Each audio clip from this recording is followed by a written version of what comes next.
The question of how dangerous Ibrahim Traoré truly is begins not on the battlefield, but in the hearts of his people.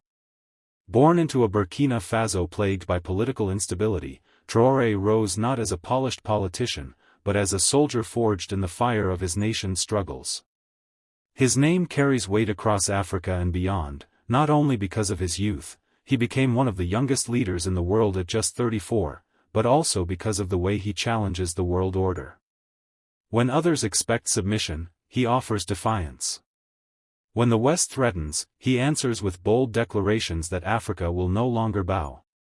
This unflinching stance makes him both an inspiration to millions and a perceived threat to global powers who have long considered Africa their playground. Traoré's danger lies in his unpredictability. He is not bound by the old rules of diplomacy, nor does he shy away from calling out hypocrisy on live platforms. Every word he speaks has the weight of generations behind it, and his opponents know that silencing him is nearly impossible. For his supporters, he is the embodiment of Africa's long-awaited independence. For his adversaries, he is a dangerous disruptor who could inspire a continent-wide revolt against foreign dominance. His danger, then, is not just military, it is ideological, a force capable of shifting the balance of power in a world that has grown comfortable with African silence. To understand why some call Ibrahim Traoré dangerous, we need to examine the unique blend of qualities he embodies. Traoré is not dangerous in the sense of reckless violence, rather, his danger stems from the way he shatters expectations. He is young, fearless, and unafraid to stand on the same stage as global superpowers, often turning their own words against them. In a world dominated by scripted diplomacy, his authenticity cuts like a blade. When Western leaders speak of a partnership, Traoré exposes the shadow of exploitation behind the term. When others lecture about democracy, he points to centuries of double standards. This raw defiance is what unsettles powerful nations. His voice cannot be controlled, his presence cannot be ignored. Traoré's rise also embodies a larger movement sweeping across Africa. His leadership has ignited hope among a generation weary of corruption and foreign interference. For them, Traoré is not simply a president, he is a symbol that Africa can break free from the chains of dependency. This symbolic power makes him dangerous to those invested in maintaining the status quo. Imagine millions of young Africans taking inspiration from his example, rejecting subservience, and demanding self-reliance. That is the true threat he poses, not just as one man, but as a catalyst for continental awakening. At the same time, critics warn that Traoré's fiery rhetoric could escalate tensions. His refusal to compromise with larger powers may isolate Burkina Faso economically, or even invite military pressure. Yet Traoré seems prepared for these risks, embracing them as necessary sacrifices for sovereignty. His danger, then, is twofold. To his enemies abroad, he represents an unpredictable adversary who won't bend. To allies at home, he carries the risk of confronting giants without fear of consequences. Whether hero or hazard, his presence ensures that Africa's voice will no longer be ignored. Ibrahim Traoré's story is dangerous not because of who he is alone, but because of what he represents. For decades, Africa has been painted as a continent destined to follow, never to lead. Leaders were often either puppets of foreign interests or too weak to resist them. Traoré broke this mold. By seizing control at a young age and standing firmly against outside influence, he embodies a generational rebellion. To Western powers, this is alarming. Here is a leader who doesn't beg for aid, doesn't bow for approval, and doesn't fear being isolated. His danger lies in his defiance. The world is used to African voices being silenced or moderated. Traoré raises his voice without hesitation, and millions listen. His speeches, direct, raw, and unpolished, carry the weight of unspoken truths. When he declares that Africa will no longer be looted, he forces global powers to confront uncomfortable realities. When he speaks of sovereignty, he makes foreign governments fear that their grip on African resources is slipping. And when he addresses his people, he injects them with a sense of pride long denied. This emotional spark is more dangerous than any weapon. It builds unity, and unity in Africa has always been the nightmare of colonizers and exploiters.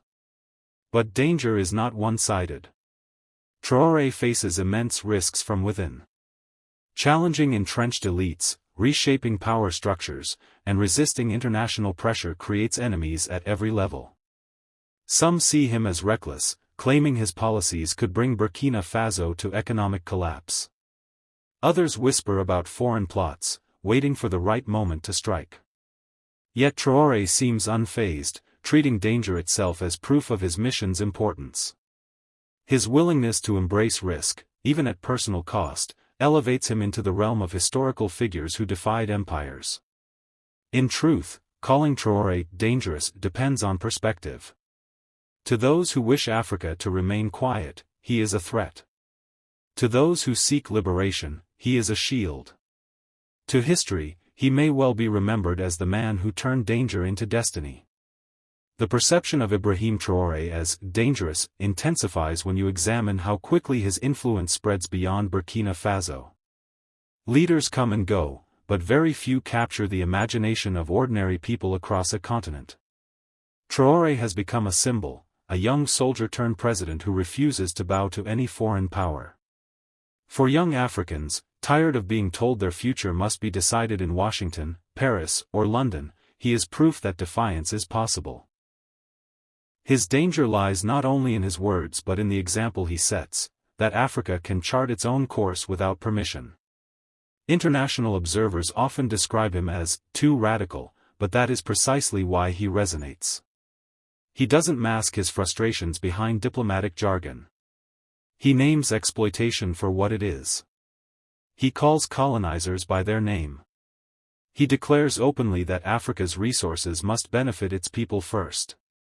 This lack of hesitation makes him unpredictable, and unpredictability is terrifying to those invested in maintaining control. His approach to sovereignty also pushes the boundaries of global geopolitics.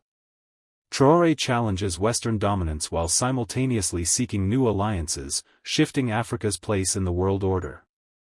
To Washington, this feels like betrayal. To Paris, it feels like rebellion. But to Africans, it feels like long-awaited justice.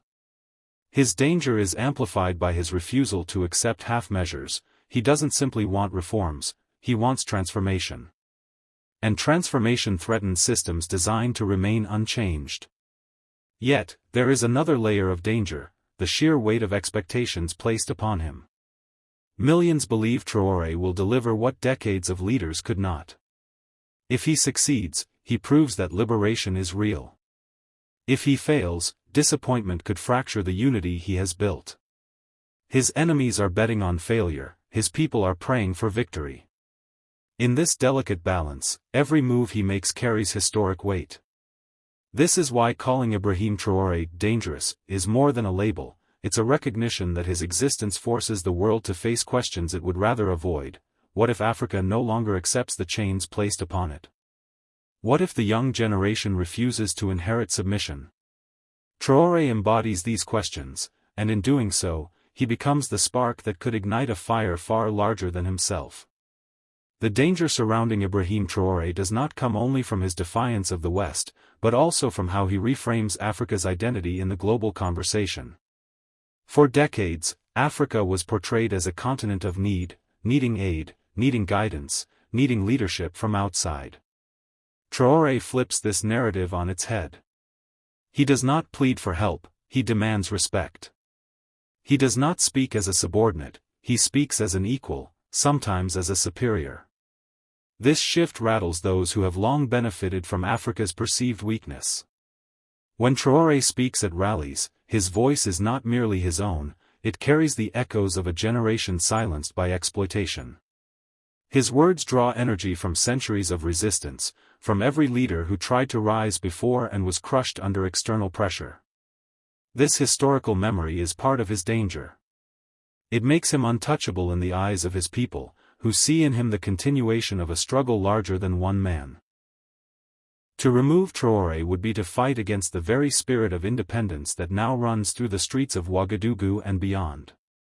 Globally, analysts say his tone is reckless, but for many Africans, it is refreshing. They are weary of leaders who smile in foreign capitals while their people starve at home. Traoré does the opposite. He raises his fist in defense of Africa while the world watches. His defiance exposes the imbalance of power. It forces uncomfortable truths into the spotlight, that much of Africa's poverty is manufactured, that much of its instability is imported, and that much of its suffering benefits someone else. What makes him particularly dangerous to global powers is that he refuses to isolate himself. He understands alliances. While rejecting Western dictates, he courts partnerships with countries willing to treat Africa with dignity. This dual strategy, rejection and realignment, signals a continent ready to play a new game. For those who relied on Africa's silence, Traoré's voice is a thunderclap announcing that silence is over.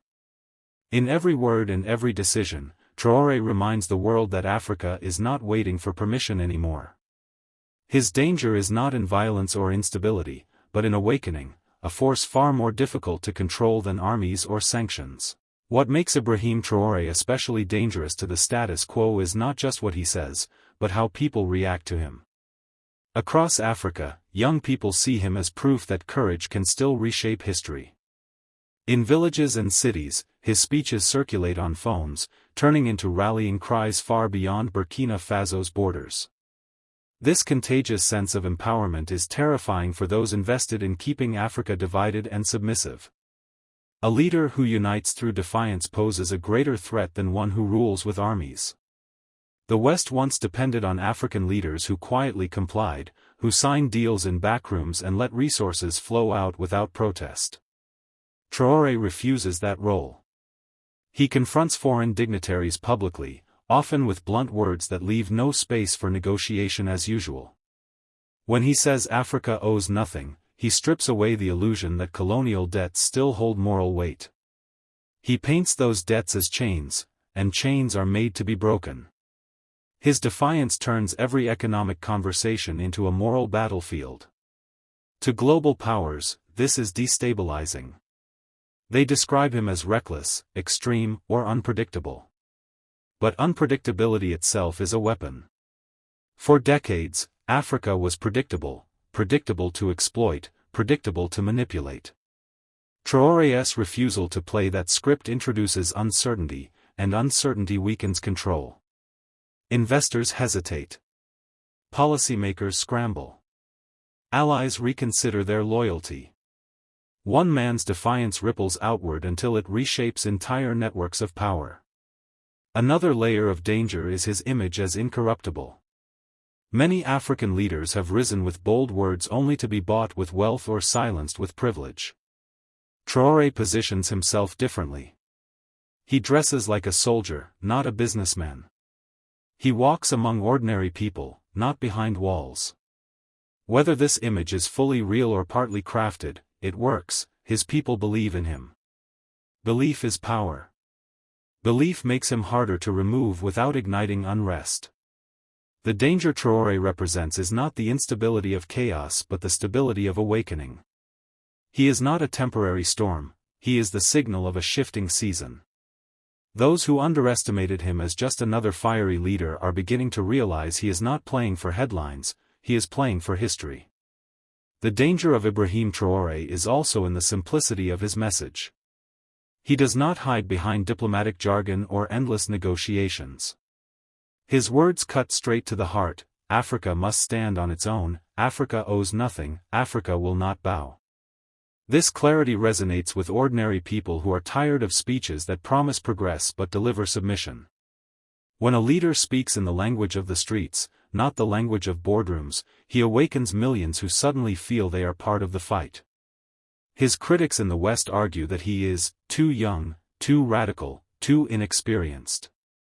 Yet these criticisms are double-edged. His youth makes him relatable to Africa's majority. Millions of people under 30 who see themselves reflected in his defiance. His so-called radicalism is simply honesty spoken in a world accustomed to polite lies. And his inexperience in global politics is precisely what shields him from the habits of compromise that have crippled older leaders. Every insult meant to weaken him only adds to his myth. danger also lies in the fact that he is not alone. Traoré represents a generation of leaders rising across Africa, voices in Mali, Niger, and beyond, that echo his stance against foreign domination. He may stand at the microphone, but behind him is a continent's frustration and hunger for dignity. Together, these movements form a chorus that cannot be silenced by removing one man. This interconnectedness multiplies the threat: remove him, and the message still survives. Global powers worry because his words are seeds, and seeds grow silently until fields transform. Each young person inspired to reject dependency, each community that demands control over its resources, is a victory for Traoré's vision even without his direct presence. His power lies not in a single speech but in the wave it creates across time and space. In history, dangerous men are often remembered not for their weapons, but for their ability to redefine what people believe is possible. Traoré is doing exactly that. He is redefining Africa not as a continent asking for aid, but as a continent demanding respect. And once people believe they deserve respect, no amount of pressure can return them to silence. What makes Ibrahim Traoré dangerous to his opponents is not just his rhetoric, but the unpredictability of his strategy. Unlike leaders who follow predictable scripts dictated by global institutions, Traoré is rewriting the script in real time. One day he is announcing military reforms, the next he is negotiating alliances with unexpected partners, and the next he is standing in front of massive crowds declaring Africa's absolute independence. This constant shift keeps both allies and rivals uncertain about his next move, and uncertainty is a powerful weapon. Western governments are used to leaders who play by established rules. Traoré, however, has torn up that rulebook. He openly questions the fairness of international financial systems, calls out former colonial powers by name, and rejects military bases that many of his predecessors quietly accepted. By doing so, he exposes the hypocrisy of global powers who claim to support democracy while suppressing true self-determination. His danger lies in turning the mirror back on the world and forcing it to see its contradictions. But his most dangerous quality is that his words are not limited to speeches, they manifest in actions. Under his leadership, contracts with foreign corporations have been revisited, control over natural resources has been demanded, and regional solidarity has been strengthened. These actions disrupt economic interests worth billions, making him not only a political challenge but also a direct threat to entrenched financial networks. Every time he takes a step to reclaim control over Africa's resources, he touches nerves that stretch from Paris to Washington to Beijing. Traoré's rise is also powered by something leaders cannot buy or manufacture: authenticity. He lives simply, speaks directly, and identifies himself with the struggles of ordinary people. In a world where many leaders are seen as distant or corrupt, this authenticity becomes a dangerous force because it builds unshakable loyalty. Supporters do not just vote for him, they are ready to defend his vision as their own. History shows that systems built on exploitation crumble not when armies invade, but when the oppressed believe they can resist. Traoré embodies that belief. And as long as he carries it forward, he will be seen as one of the most dangerous men alive, not because he threatens violence, but because he threatens to awaken a continent. Ibrahim Traoré's danger is amplified by his ability to speak a language that resonates not just with Burkina Faso, but with the entire global South. When he stands on a podium, he does not speak as a president tied to one country's borders, he speaks as if he represents all those who have been marginalized, exploited, or silenced. His words echo far beyond the walls of any hall or the borders of his nation. This universal voice makes him a figure that global powers cannot easily contain. They can silence one leader, but silencing an idea that crosses continents is far more difficult. What terrifies his opponents most is that Traoré is not dependent on them. Many African leaders have relied heavily on Western aid, military support, or diplomatic approval to stay in power. Traoré, in contrast, has cultivated strength by aligning with his people, and he openly states that survival does not come from handouts, but from self-reliance. This message inspires ordinary citizens and terrifies the systems built on dependency. A leader who refuses to bow cannot be manipulated with the usual tools of pressure. Moreover, his defiance carries a cultural dimension. Traoré insists that Africa's identity, heritage, and traditions are not burdens of the past, but weapons of resistance for the future. By reclaiming pride in what others dismissed as backward, he transforms culture into a shield and a spear. This cultural awakening threatens the carefully maintained image of Africa as a place in need of saving, an image that powers have exploited for decades. The more he speaks, the more youth across Africa rally behind his vision. This generational wave is perhaps his greatest weapon. Young Africans no longer want leaders who trade independence for foreign approval. They want figures who are bold enough to confront the world on equal terms. Traoré embodies that boldness, and in doing so, he becomes a symbol that outlives his presidency. Dangerous men throughout history have not always been those with the biggest armies, but those who ignite movements that cannot be extinguished. By this measure, Ibrahim Traoré is already one of the most dangerous leaders of his era, because he does not just fight for power, he fights to rewrite the destiny of a continent. What ultimately makes Ibrahim Traoré so dangerous is not just his courage, his defiance, or his ability to rally millions with words, it is the possibility that others will follow his example. History shows that once one leader breaks chains, others soon realize the chains were never unbreakable. This ripple effect is what global powers fear most. Traoré's defiance is not confined to Burkina Faso. It sends shockwaves across Africa and beyond, planting seeds of rebellion in the minds of those still living under the weight of foreign influence. His message is both simple and radical: Africa owes nothing but to itself. For centuries, leaders have been pressured into believing that prosperity can only come through compliance with external demands. Traoré flips this narrative, saying prosperity comes from rejecting dependency, reclaiming resources, and trusting the power of the people. In a world where economies are tightly intertwined, such independence is a direct threat to those who profit from Africa's submission. The danger lies not only in his words but also in his example. Traoré walks among his soldiers, eats with ordinary citizens, and presents himself not as a distant ruler but as one of them. This closeness makes him hard to topple through traditional methods. You cannot scare a leader who is not isolated, and you cannot easily replace someone who embodies the hopes of his people. It is this bond with the masses that gives him a resilience far greater than weapons or wealth. Globally, his presence challenges long-standing balances.